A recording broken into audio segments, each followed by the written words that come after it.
Hi guys, how you doing? I'm Connor. This is Darts Now, and we are going to be looking at the 2023 World Grand Prix. Now, it's one of my favourite tournaments on the calendar, and I think a lot of people will say the same. You've got the double-in format, which is the only PDC tournament to have that double-in format, which is a bit of an equaliser. You can get a lot of shocks in the opening round because also you've got a really, really short format. We've seen huge shocks before in the past. Michael van Gerwen has fallen at this hurdle many, many times before. And also, you can get some mouth-watering ties in that first round because only the top 8 players in the world are seeded.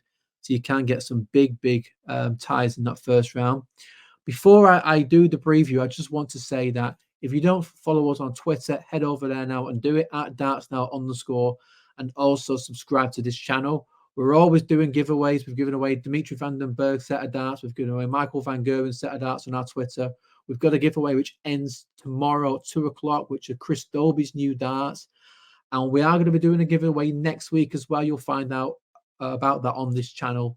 I'm not going to say what it is yet, but you don't want to miss it. So do stay tuned because it is a big giveaway that we're going to be doing over here on our YouTube. We're going to be at the World Grand Prix next week, interviewing all the players, finding out what they think of the tournament. It's a bit of a different tournament for them as well because they're not used to it. They only play this format once a year, but it's a huge one to win. It's a genuine major. So let's get right into it. So that's the draw on the screen there. Now, if you're looking at standout ties, my eyes immediately are drawn to Michael van Gerwen and Josh Rock. Another rendition of van Gerwen and Josh Rock. I don't think these two can put on a bad game if they play against each other. We saw him at the Grand Slam last year. Michael van Gerwen came out a narrow winner there, but it was a really high quality affair. Josh Rock hit a 9-darter in that. But I think out of all the players that Michael van Gerwen could have drawn, this is the one where I'd be thinking, maybe I didn't really want that. You know, he knows the quality of Josh Rock. He's played him multiple times. You know, he's beaten him a few times. But he's also been given a bit of a tonking from Josh Rock. You know, it wasn't not that long ago where Josh Rock whitewashed Michael van Gerwen on the Euro Tour. You know, how many people can say that they've whitewashed Michael van Gerwen before? Not only that, but in the World Grand Prix, with the format being so short and the double-in format being a bit of an equaliser, you can get upsets. Michael van Gerwen has fallen to John Henderson, Simon Whitlock, and Danny Noppert not long ago at this stage. So Josh Rock, I think, will be licking his lips there. I think it's a tie where I don't think either guy's thrilled about it. Obviously, Michael van Gerwen has got his eyes on the prize. He wants to win the tournament, and he is going off at the bookmakers' favourite to do that. But Josh Rock, listen, Josh Rock is going to believe he can beat Michael van Gerwen. You know, why wouldn't he? He's beaten him before. He can beat him again. He will beat him again. But anybody who wants to go on and run in the tournament, they don't want to draw Michael van Gerwen in the first round. I don't care if you're Josh Rock. I don't care if you're Ross Smith, Chris Dobie, or Gerwen Price. You don't want to draw Michael van Gerwen. So that, for me, is the standout tie of the opening round. I'm also looking at Martin Schindler and Raymond van Barneveld. Van Barneveld returning to the World Grand Prix. Bit of a difficult one then, actually, because I feel like it's hard to see where Raymond's game is at the moment. He was recently played in the World Series of Darts finals. He lost out to Peter Wright in the quarterfinals, I think it was, having beaten the world champion Michael Smith. He'd have been really disappointed against Peter Wright there. I think he was 6-3 up, 6-4 up, and lost 10-6 to Peter Wright, who we know is not in great form. So that would have been really disappointed. But he had other things on his mind, to be fair. You know, he's only recently got married. So congratulations to Raymond there. Got married in Cyprus, so he's been doing a lot of traveling back and forth. So, you know, he's had a few things going on in his personal life, but no doubt he'll be focused on this now, focused on the game against Martin Schindler. And Martin Schindler, you know, is a dangerous opponent. I think he's the sort of guy who he can go a bit hot and cold. Yeah, if Martin Schindler can get in, and the same with Raymond, to be honest, it is all about getting in. Then it could be a quality affair. But I think it's difficult to call a winner here. But I think Raymond van Barneveld will be hoping that his opponent doesn't produce a performance like Ryan Searle did against him in the World Match Play. Barney makes the return to the World Match Play and plays well, to be fair. He started off well, and then Ryan Searle was just hitting everything at him. He threw the kitchen sink at Raymond van Barneveld and more. But I think that is a tie that all eyes will be on to see how Raymond does on his return to the World Grand Prix. Another one that stands out is Peter Wright and Gabriel Clemens, because what on earth do we expect from Peter Wright? As it's been a difficult year for Peter, hasn't it? And I don't know what's gone wrong, to be honest. I mean, we've seen Peter before go through spells where he's not playing well, but he always comes out of it pretty quickly, and he comes out of it winning titles. Whereas this year has just been, alarm bells are ringing, serious alarm bells are ringing. The thing that stands out for me, he's always changing his darts, and that's not news anymore because he always does it. But I remember in the US Dart Masters for a few legs, he changed his throw. Now, for Peter, for any player to change your throw and then go back to it mid-match, revert to another one mid-match, that to me tells me that he doesn't know what's going wrong and he doesn't know how to fix the issue. He had a poor showing at the World Match Play.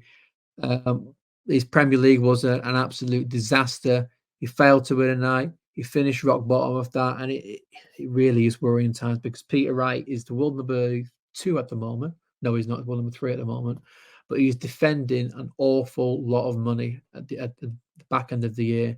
Reached the final of the Grand Slam, which is coming up 2 years ago. He's defending the money from winning the Players' Championship finals. He's defending the money from winning the World Final as well 2 years ago. So Peter Wright, without a good performance, not just in this tournament, but in the upcoming majors as well, he really could plummet down the rankings. And he's coming up against Gabriel Clemens, who reached the World Championships semi-final, beat Gerwen Price in the quarterfinal last year in the World Championship. So, he's coming up against a quality player. You can't mess about against Gabriel Clemens. Peter Wright is been playing in the 2 Players' Championship events in the past couple of days. First one, I think he averaged 103, 106. I'm thinking, here we go, this is the start of something. Is he peaking at the right time? And then he chucked in a poor performance and got knocked out, and he didn't do anything in the most recent one that happened today as well. So Peter Wright has got a lot of pressure on his shoulders, and I think when Clemens got this draw, he won't admit it publicly because he wouldn't want to disrespect Peter Wright, but I think he would be thinking, this is a good draw for me. Out of who I could have got, this is good for me. And I think he'll be fancying his chances there as well. Just looking at other draws there, other key draws, you see them on your screen. If you look in the bottom right, Dave Chisnall, Luke Woodhouse. I think Dave Chisnall, this could be the first major he wins. He is going to win a major one day. I don't like the phrase, he's too good not to, but I'm going to say it anyway. Dave Chisnall is too good not to win a major. He's in fantastic form. He's always been in decent form, to be honest. I mean, he used to be a Premier League player. I don't think he's fallen too far from those heights. I just think everybody else has stepped up. But he's putting in unbelievable performances. He's won 2 titles in the past week. He could add to that. There's another Player Championship taking place tomorrow, but he beat Luke Humphries today in the most recent Players Championship final, averaging 105. Less than a week ago in Budapest, he won the Euro Tour there, beating Luke Humphries, defying a 9-dart finish as well in the final, and taking the title there. He beat Michael van Gerwen en route to that. Dave Chisnall at the moment is in a really, really good space with his darts. There's absolutely no reason why he can't go on a run and why he can't even win this. He probably he definitely should have reached the final a few years ago. Mismatched darts against Gerwen Price to reach the final, and then he would have faced Dirk on debut. So yeah, I think Dave Chisnall really could go on a run. I think a lot of people will be looking at Chisnall to win a major. I don't think anybody would begrudge him. I've not seen anyone dislike Dave Chisnall. He's such a likable guy. He's facing Luke Woodhouse, who just by the skin of his teeth made this tournament.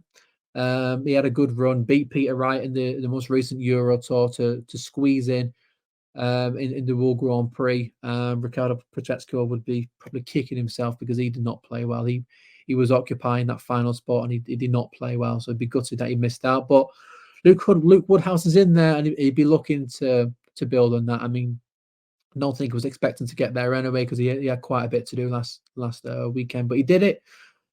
He's got probably one of the toughest draws in Dave Chisnall, but like we keep saying, in this format, in the double-in format, with the short format, first 3 sets in the opening round, anything can happen. So, we'll see what happens in that tie. Another one's just caught my eye there, Anderson.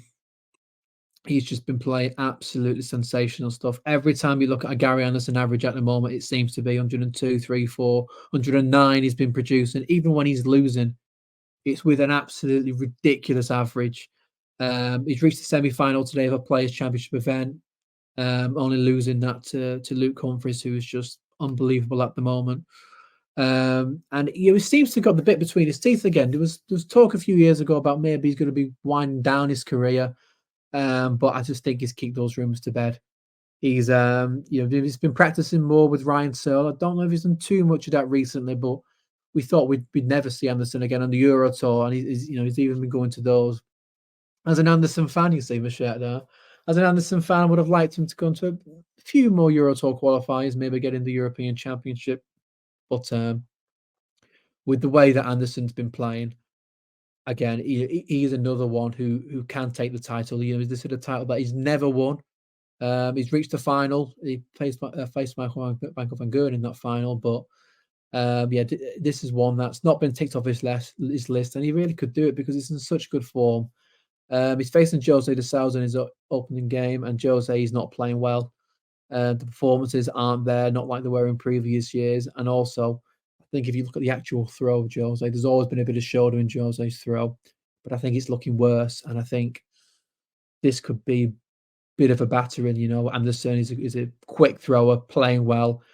He's versatile now on the doubles. He's not just relying on tops. He's versatile now on the doubles on the left-hand side of the board, and double 16 and double 8. He's added that to his game the past 12 months and leaving those more. So Anderson, if he gets going, he plays like he can, then he really could wrap this up in double quick time. He was lucky in the World Match Play actually not to go on a run. He ran into a Gurney who was just hitting absolutely everything.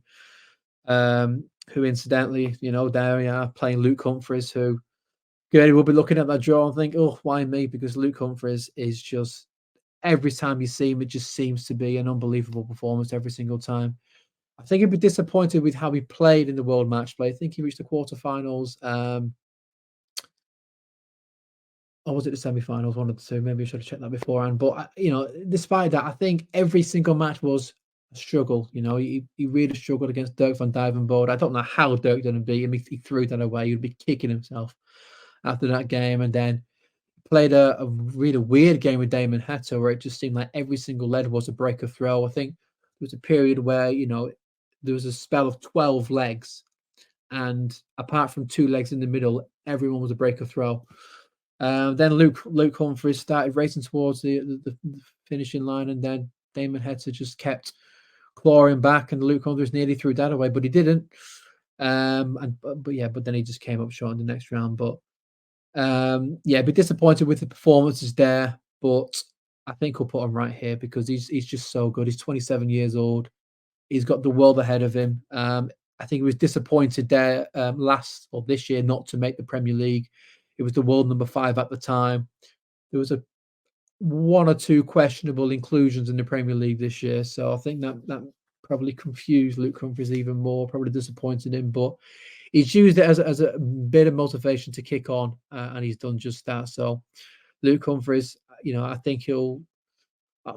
I'm not going to say comfortably get past Daryl Gurney, because Gurney is a quality player, and if he can play like he can, if he can play like he did in the World Match Play, it'd be fantastic.